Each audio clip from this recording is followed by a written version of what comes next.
Let's just let the roll call kind of sit because it's going to change in a couple minutes.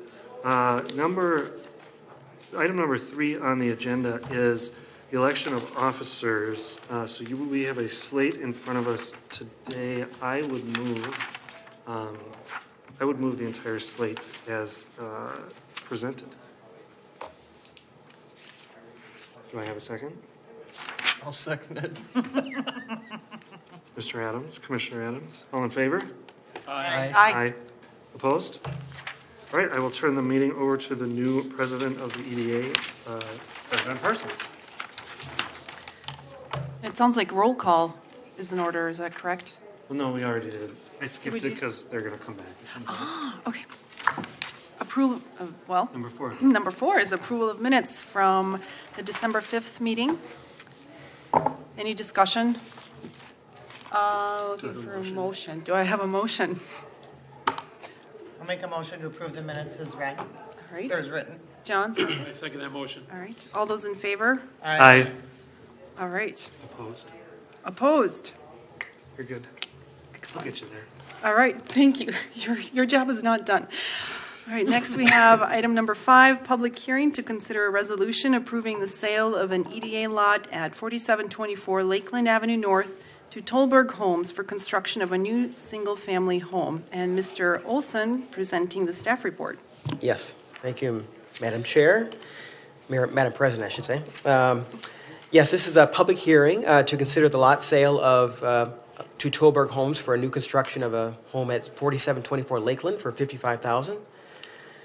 This is the general location of it. It's South Highway 81, near the Robbinsdale border. The EDA gave tentative approval to this house plan on December 5th, about a month ago, and since that time there have been no changes to the plan that you have in front of you. The home is proposed as a split level with attached 3-car garage. The main level is 1,200 square feet with open living room, dining room, kitchen area, and 3 bedrooms and 2 baths. The lower level is unfinished, but it could be an area for future bedrooms, bathroom, or family room. This is a familiar house plan that you've seen. This is the site plan for this home location. This would show how it would face Lakeland Avenue, the frontage road. This is, of course, the house elevation, what it would look like. It's similar to a house that's being built just a couple blocks north of here at 5140 Lakeside. This is the main floor plan, shows the bedrooms and the living and dining area. And then this is the lower level, which shows basically future finishing of the basement, the lower level, with possible future bedrooms, a rec room, that sort of thing. So staff is recommending approval of the sale to Tollberg. It is a public hearing, so... I will now open the public hearing. And no persons appearing, so I will close the public hearing. And now looking for discussion. Julie. I'll make a motion to approve the sale of the lot to Tollberg Homes. All right. John? I second that motion. All those in favor? Aye. All opposed? All right. Item number 6, consider a tentative acceptance of a proposal from Novak-Fleck for construction of a new single-family home on the EDA lot at 5573 Zane Avenue North. And Mr. Olson presenting the staff report. Okay. Yes, this is, just as it was said, this is a tentative acceptance of a purchase proposal from Novak-Fleck for this property on Zane. It's the price of the lot is $60,000. This is the general location of the site. It's basically near the intersection of Highway 81 and Bass Lake Road. This is directly across the road from that fourplex that was recently demolished, that you approved that demolition for not too long ago. So this is just directly south of this. The home is proposed as a split entry with a 3-car attached garage. 1,200 square feet on the main level with an open living room, dining, kitchen area, 3 bedrooms and 2 baths, very similar to the last house plan that you just saw from Tollberg. Unfinished square footage on the lower level with options to also have it finished for bedrooms, bathroom, family room.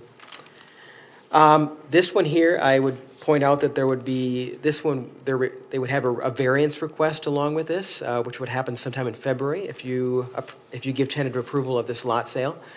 I'll show you the site plan in a moment where you kind of see what the setback would be, but on the south side of the lot, they're asking it to be reduced from 30 feet to 10 feet. The setback is 30 feet is defined as a rear yard, but they want to make it 10 feet, as I said. Staff would recommend approval of the variance as a new home would not have a lot of open space behind the home as it faces Zane. The variance then will allow more open space on the north end of the lot, which faces Bass Lake Road. The builder would also be pushing it back a little bit more than from Zane. So instead of the required 20 feet, it would be pushed back 20 feet.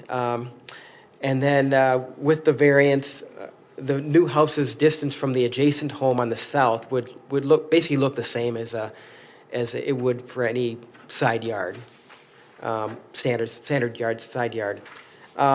If you give tentative approval list, the variance would go before the Planning Commission on February 12th, and then it would go to the City Council on the 20th. And here is the site plan I was telling you about. Where you see 10, that would be the proposed setback on that south side. Instead of 30, it would be 10. And there is another home located along that line. So you can kind of see it would push the home farther south, so there's a lot more room on the north end along Bass Lake Road. It would have a very small backyard. I think that's one of the reasons we really would want more space on the north end. So this is the home elevation, and this is first the main level, which is very similar to the last house plan you saw from Tollberg. The 3 bedrooms and the dining room living area on the main floor. And then this is the lower level where you would have the future rec room, bedrooms, and bathroom. And so staff is recommending that you give tentative approval to this house plan from Novak-Fleck. Okay, thank you, Dan. Looking for discussion or questions? Commissioner Adams. Is that really 60 feet from the side of the structure to Bass Lake Road? It's to the property line. Okay. Wow, that's big. Okay. There is along Bass Lake Road, there's a very large right-of-way easement that we gave to the county a few years ago. So that does take up a lot of the area along the north part of the property. Do you recall what that is? It's how wide it is? Yeah. I don't offhand. I don't have the survey in front of me, but So this site was at one time a fourplex as well? no, this was not. this was a fourplex as well. Yes, Yep. that was torn down, I think, in 2009. Commissioner Bruchevsky and then Right. Julie. Thank you. Do you have a shot showing the house just to the north of this property? I'm not sure if the aerial photo that I showed would show that. It's not a great shot of it, but you can kind of see below the red square there is the house there. I don't have a blow up of this to show how it would relate to that. How it would look in comparison to the house next to it is basically what I'm looking at. Right. And then a second question, follow-up is then, so they'd have a really large side yard is what ends up happening. They'd be fenced in, correct? They wouldn't be required to Oh, fence they it wouldn't be in, required, okay, but they could. okay. Commissioner Deschler. Oh, I was just gonna say that there was a fourplex there a long time ago, but I think a portion of that property might be used for a stormwater drain pond. That's actually to the west, right Right. behind this lot. Right. Yeah, right behind this lot. But I mean, if you were wondering why would it be a fourplex and why we could have maybe divided it into 2 lots at one time? Yeah, that's, I think that's that- kind of what I'm thinking. Yeah, because there's a stormwater pond now also. You just said there wasn't. There's one right behind it, right behind the Yeah. lot, to the west. Right, if you can, right in this area here? Yeah, Was that part of the original fourplex? No, No, okay. Which part of this? But it Are seems you like- asking the storm water was part of the regular fourplex? No, it wasn't. Okay. Oh, John Sutter. Dan, could you go back to the, thank you, President Parsons. Could you go back to the slide that has the variance on it? I think that might help explain. So, to answer Commissioner Budiszewski's question, the house to the south is set back 30 feet from Zane, the existing home south of this site.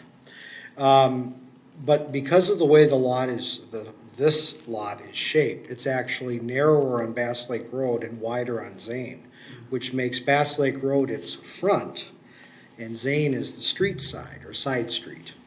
What that means for setbacks is the front setback is on Bass Lake Road, and the 30-foot rear setback is the south side of the lot, which is adjacent to the house to the south. So rather than, and the front of the house could be 10 feet closer to Zane than the existing house to the south, because that's not technically a front yard, it's a side street yard. So what the variance is sort of a package deal.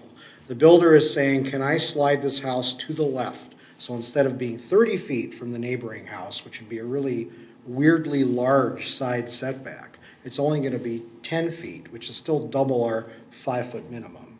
But in exchange for that, the builder is willing to push the house back so it's 30 feet from Zane, so it lines up with the house to the south in terms of how close to Zane it is. Right. And what that all works out to mean is that the yard between the house and Bass Lake Road, the biggest yard, is going to functionally serve as their backyard, because the lot isn't deep enough for it to have any sizable backyard behind the house. It's only about 17 feet from the back of the house to that property line along the stormwater pond. So we're basically, the variance is intended to kind of put the yard, the setbacks where they need to be to match functionally how this house can best fit on this kind of oddly shaped lot. Commissioner And Budiszewski. then make sure that it lines up with the other homes on the street, so it's not like sitting out in front of the other houses, correct? Right, it'll line up with the house to the south, yeah. Yep. Yes, that is correct. Jim, did you have something? So as far as them subdividing this property, is that a possibility? Novak-Fleck? Not that they've asked for that, but. They have not asked for that, no. That's. I'm not sure what the square 60 footage is. feet. I don't think it's possible. Because we need, what do we need, 50? Well, under the new ordinance, it's 50, but it's not just width, it's also area. And again, from east to west, from Zane back to the property line along the stormwater pond is on the order of 90 feet, something like that. It's not really deep enough. It doesn't meet the minimum lot depth. So they would not be able to subdivide it even under the new UDC. So by providing them the large, or by granting the variance so they can have the large north yard, which will again functionally be their backyard, it doesn't, we're not giving up the ability to have another house there. They couldn't do that anyway, given the shallow depth of the lot. Because the lot is like, what, 75? On that end, depth? It's not big enough for two houses. Okay, good. I think it'd be really difficult to get two houses on there, and Okay. We'll have better illustrations for the public hearing, for sure. Well, we should have a survey of the proposed new house and everything kind of formalized, so you can, I think that'll help illustrate and explain it a little bit better. And also for the variance here. Yeah, I just didn't want to have a variance, requested without knowing whether or not they plan on dividing it in the future or not. I mean, really. Commissioner Budiszewski. Yeah, and I think also that if we go back to the builder and tell them that we would like to put two homes on there, that we might not get anything built on this lot. So that's my opinion. Well, I'm not sure I'm an advocate for two houses. Okay, excellent. Yeah. I'm just trying to figure out, it looks like that's what it's setting up for, to me. That's all, and I wanted to call it out if it was. Yeah. I'm not an advocate for that at this point. Yeah, commissioners, we looked at the house plan, and we're concerned about a bait and switch kind of scenario too. Okay, And cool. so we did check So into I'm that. not crazy. Wow, I got. No, we had the same concern. Any more discussion, questions? Looking for a motion to approve. Julie? I'll make a motion to approve the sale of 5573 Zane Avenue North to Novak-Fleck to build a single-family home. Nancy? And I'll second that. All those in favor? Aye. Any opposed? All right, on to item number 7, consider amended bylaws, and Mr. Sutter will present. Thank you again, President Parsons, Commissioners. This is something that I think I talked about a year ago, that before the end of 2018 or 2017, or maybe just a little bit into 2018, we would have before you amended bylaws that would be updated to better reflect how the city actually operates and the most efficient way for EDA meetings to operate. So as mentioned in the staff report, some of the changes or the significant changes would be that the executive director would be able to approve contracts up to $25,000, just as the city manager is able to do for the city. So we'd harmonize those two. Right now it's $15,000 for the EDA, but the state law allows up to $25,000. The executive director obviously determines staffing. Again, that's how the city is set up to operate. We would get rid of the distinction of having the first meeting every month being a regular meeting and the second being a special meeting, because we've found over the years is that because we respond to, for example, builders submitting a lot sale proposal when they want to, half the time, roughly, we were having regular or special meetings regularly. And special meetings should be truly special. So instead, every council meeting is an opportunity for the EDA to have a regular meeting, and then the executive director would cancel it if there's no business to discuss. And then work sessions and special meetings would require a call being called in the same manner. Either the EDA president can call it or 2 members can call it. So this just means that before we schedule a work session, the president or we ask if there are 2 members that want to request a particular topic, and then we would put that on the agenda. The idea being that we'll try to get business done at the regular meetings, the same night as your regular council meeting, and not rely as much on work sessions and so on. I guess that's all I had. We'd ask if there are any questions on the proposed bylaws and ask for your approval of them. Questions or discussion? All right, look, Commissioner Adams? So we have council rules.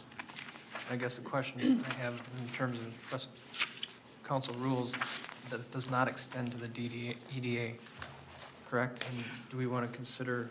It does now. It does now? Yeah, that's the change. Actually, the change I asked for when I read them. So, yeah. Oh, cool. It just says the last line is something like, It's section 7. It says, and the most, in addition to Robert's Rules of Order, it says, and the most recently adopted city council rules. In the case of a conflict between the council rules and these bylaws, the bylaws will control. Thank you. And that was Commissioner Kolb's request to put that in there. president at the Oh, time, that's right, yes. You're right. My apologies. before I was dethroned. A few minutes, yeah. You had a good run. All right, any more discussion thoughts? We're looking for a motion to approve the move approval. amended, Commissioner Kolb, looking for a second. I'll second. Commissioner Dahl. All right, all in favor? Aye. Any opposed? Okay, motion passes. On to number 8, other business.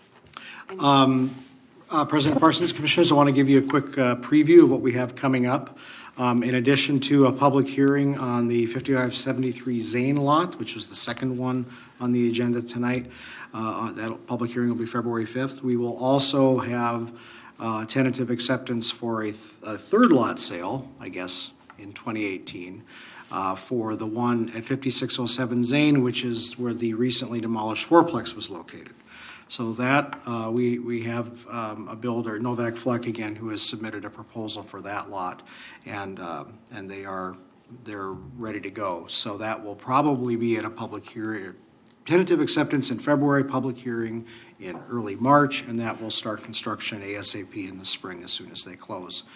And then the two lots on Adair, just to the west of where the fourplex was, we got to put water and sewer services in. We're going to be replatting that to create the two lots. That'll all be coming before the Planning Commission and Council in the next couple of months. And we expect those lots will sell very quickly as well. We'll probably have 5 lots sold, I would guess, by the middle of the year. Excellent. Good to hear. Sorry to hear. Any other new business? And it looks like we're looking for a motion to adjourn. Nancy? Make a motion to adjourn. Elizabeth? I'll second that. All right, all in favor? Aye. And no opposed, probably. Meeting ended. Was it 9?